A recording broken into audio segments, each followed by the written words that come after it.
so much, Dr. Martin Burr, for that excellent overview on COVID-19 and the importance of the vaccine. I'm going to be covering a little bit more on the safety and efficacy of the two main vaccines that are available at this time.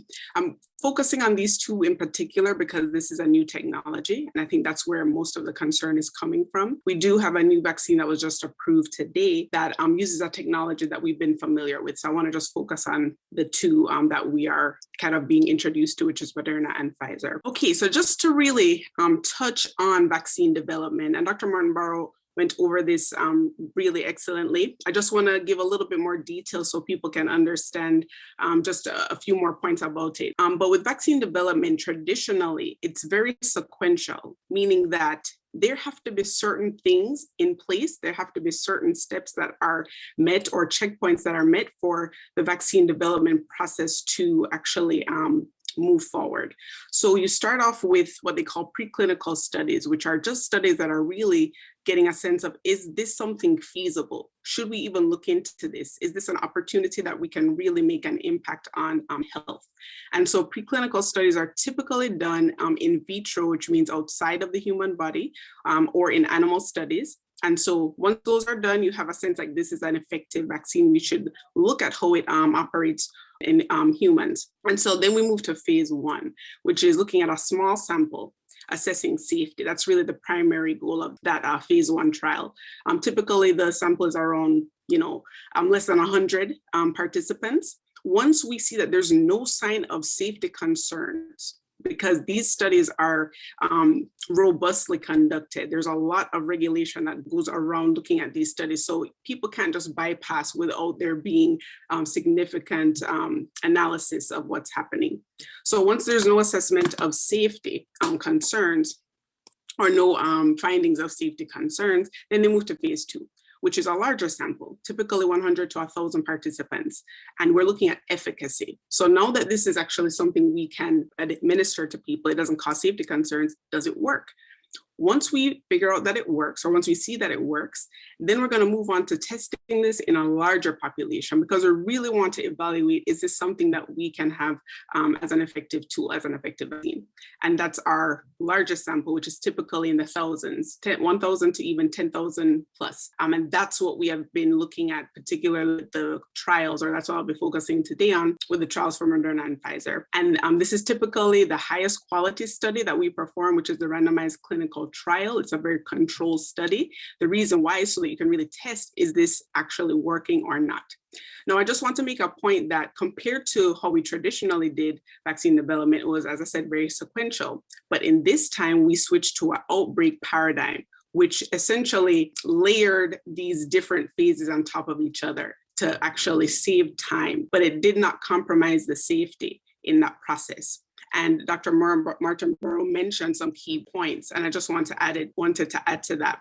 So the first thing is that scientists had already been actively researching and developing mRNA vaccines for up to 25 years before now. So to the public, it seems fairly new. To the medical and the science community, this is not new. mRNA vaccines are not something new. We've been very familiar with them for some time. The second thing is development of faster ways to manufacture vaccines. That was something that has happened in this process as well. One thing to note is that we had significant funding support, both public and private.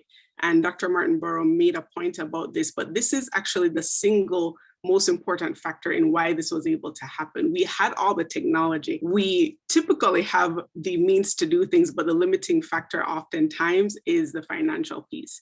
That was made no barrier in this situation, so that things were able to move fast very quickly. And then lastly, regulatory bodies were moving with urgency. It's kind of like you want to move out of your house either in a day or in a week. You could do both of them, but when you do it in a day, you're moving very quickly and you're actually trying to meet this goal. You can do it, but you could also do it in a week. So just think of the urgency in that sense. So I love this quote that was mentioned in Nature magazine. It said that the COVID-19 experience has shown us how fast vaccine development can proceed when there is a true global emergency and sufficient resources are available, and shows that the process can be accelerated substantially without compromising on safety. All right, so let's get into these studies. Before that, one more point, just to again, kind of hone in on the speed with these types of vaccine delivery systems.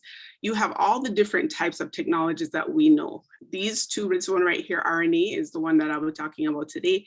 The Johnson & Johnson one that was just approved today is actually replicating viral vector, which uses an adenovirus. When you look at the speed, we see that there are only 3 types of vaccine technologies that can move very quickly. That's DNA, that's RNA, and that's protein subunit.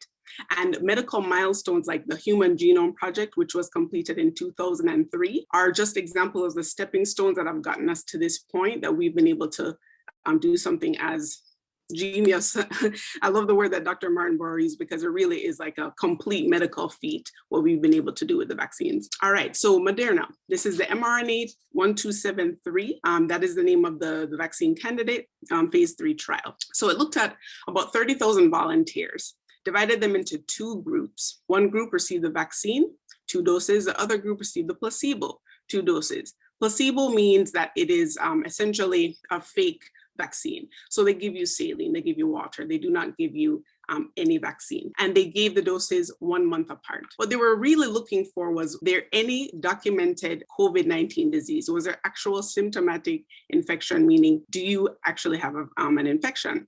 Do you have COVID-19? That was what they were primarily looking for. And they were looking for that in participants who had not been infected before vaccination. What they found, and this is the part that I want you to get, this is the reason I wanted to cover the data, because I wanted you to see the data for yourself. It was 185 individuals who received the placebo that got COVID-19. When you look at those who received the vaccine, it was only 11 individuals. That's a significant difference. So the efficacy was about 94.1%. When we look at severe COVID-19 disease, there were 30 participants who received the placebo who developed severe COVID-19. For those who received the vaccine, none of them developed severe disease. Just, of course, we're looking at safety with these trials. And so one of the main safety assessments was looking at the adverse events, the kind of reactions you might have to getting a vaccine.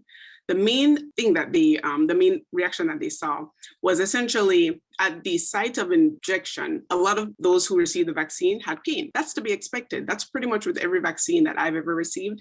And for most vaccines, for pretty much all vaccines, you have this kind of local reaction, they call it, minimal in the placebo group.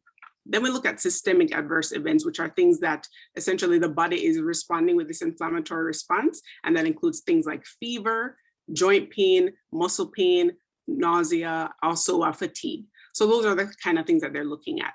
There were more as well in the group that received vaccines, as to be expected, because now the body is being primed to have an immune response to the virus. But for the most part, those were fatigue and headache that were seen in the highest number in terms of the types of events that people experienced. So in conclusion, this vaccine demonstrated about 95% efficacy in preventing COVID-19. Aside from local and systemic reactions, there were really no significant safety concerns. Then we're going to look at Pfizer, BNT162b2. So the same process. These vaccines are actually kind of like twins, just a few differences here and there. For the Pfizer vaccine, they gave the 2 doses to one group, and then placebo for another group. It was 3 weeks difference instead of a month. So they looked at about 36,000 participants who had no prior infection of SARS-CoV-2, which is the virus. Then they looked at those who developed COVID-19, which is the disease. And for those who received the placebo, 162 of those participants developed COVID-19 compared to only 8 who received the vaccine. So the efficacy for this study was basically 95%. So very close for the 2 studies. And they also had a comparable amount of patients that they were following in the studies as well. Then they looked at the safety outcomes, and this is for individuals who are 60 to 55. Mostly, again, pain at the injection site was the most common reaction. And then for the next kind of in line for reactions that people were experiencing, fatigue and headache. And this was also replicated or observed as well in individuals who are over 55. So the conclusion here is that the Pfizer vaccine is about 95% effective.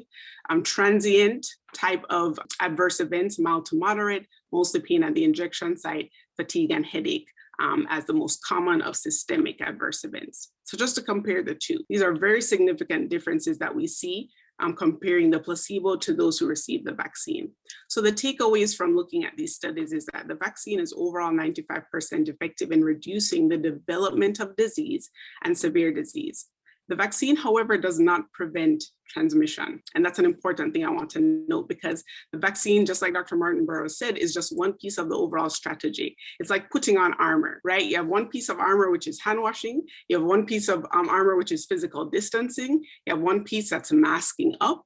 You have one piece that's the vaccine, and then you have the other last piece, which is healthy lifestyle, because you actually want to optimize your immunity, which is what the vaccine is in one sense. And you want to ramp that up as high as you can by making sure that your immunity is operating at the highest levels possible, which you can do by making sure that you're maintaining a healthy lifestyle. And so now we'll have Dr. Ross come on to share his personal experience receiving the vaccine. I've also received the vaccine, both doses, as of the 10th of this month. I only had pain at the site. And no systemic symptoms for me. That's just my experience. Some people do have systemic system, and that is okay. Again, those are typical from what I just reviewed. That I have found.